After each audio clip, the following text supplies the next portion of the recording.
नमस्कार, ABC digital news में आपका स्वागत है। मैं आपके साथ हंसिका।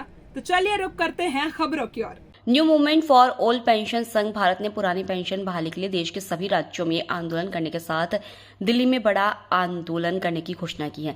राष्ट्रीय अध्यक्ष सत्येंद्र सिंह तिवारी ने कहा है कि पूरे देश में करोड़ों कर्मचारियों की मांग है कि पुरानी पेंशन बहाल हो, जिसकी लड़ाई लड़ते रहेंगे। वहीं भोपाल राष्ट्रीय अध्यक्ष ललिता अध्यापक ने देश के समस्त कर्मचारियों एवं अधिकारियों को न्यू मूवमेंट के आह्वान पर सहयोग करने की अपील की है। New movement for old pension संघ ने भोपाल में एनपीएस का पुतला जलाया और कहा कि जब तक ओल्ड पेंशन स्कीम सरकार की ओर से शुरू नहीं होती है, तब तक आंदोलन जारी रहेगा। सरफरोशी की तमन्ना अब हमारे दिल में है, देखना है जोर कितना बाजुए कातिल में है। 2004 से आप सभी मीडिया बंधु ये जान रहे हैं, पूरा भारतवर्ष जान रहा, मध्य प्रदेश जान रहा है कि जो हमारे अधिकारी कर्मचारियों को बुढ़ापे का सहारा मिलती थी पुरानी पेंशन, तो उसको बंद करके इन लोगों ने एनपीएस लागू कर दिया। ये भी आप जान रहे हैं कि देश का कोई भी नेता एक बार विधायक बने, 2 बार बने, 3 बार बने, 4 बार बने, जितनी बार बने सबको पेंशन है। तो जब 40 वर्ष 30 वर्ष सेवा करने वाला कर्मचारी बुढ़ापे में एनपीएस के सहारे आप छोड़ देंगे तो कितना बड़ा अन्याय होगा। यदि एनपीएस इतनी अच्छी थी तो आप अपने पे लागू कर देते। इस आंदोलन को हम लोगों ने इसी मध्य प्रदेश की धरती से, यहीं से हम लोगों ने इसको खड़ा किया था। धीरे धीरे आंदोलन प्रखर होता गया और अभी दिल्ली से हमारी महिला प्रकोष्ठ की राष्ट्रीय अध्यक्ष बहन ललिता अध्यापक जी हमारे यहाँ मंच पर आई हुई हैं।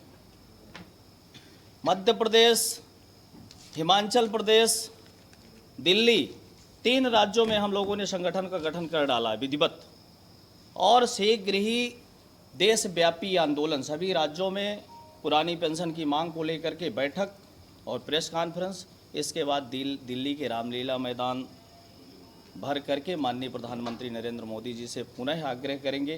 क्योंकि अभी आप सब लोग जानते हैं कि यूपीएस पेंशन के नाम पर एक और लॉन्चिंग हुई यूपीएस, परंतु मैं समझता हूं कि ये नाम बदलने से क्या होता है, क्योंकि अंग्रेज़ों के ज़माने से, जब से अंग्रेजी शासनकाल था, मुगलों का भी शासनकाल था, तो रॉयल्टी के तौर से मिला करती थी।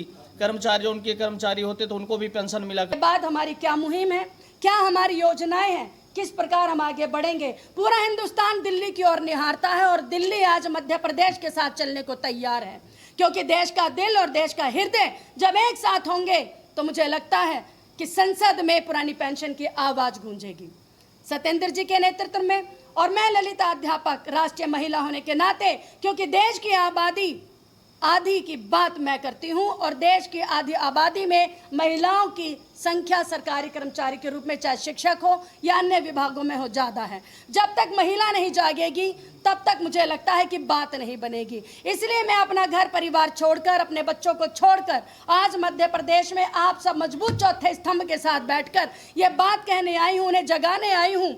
उनसे कह रही हूँ कि वक्त खुद ही गवाही देगा कि हमने वक्त से समझौता ना किया। वक्त खुद ही गवाही देगा कि हमने वक्त से समझौता ना किया। अरे कैसे अपने ज़मीर को गवाही दोगे कि ओपीएस का साथ ना दिया, ओपीएस का साथ ना दिया। मेरी सभी बहनों से आपके माध्यम से अपील है कि आप बढ़ चढ़ कर आए।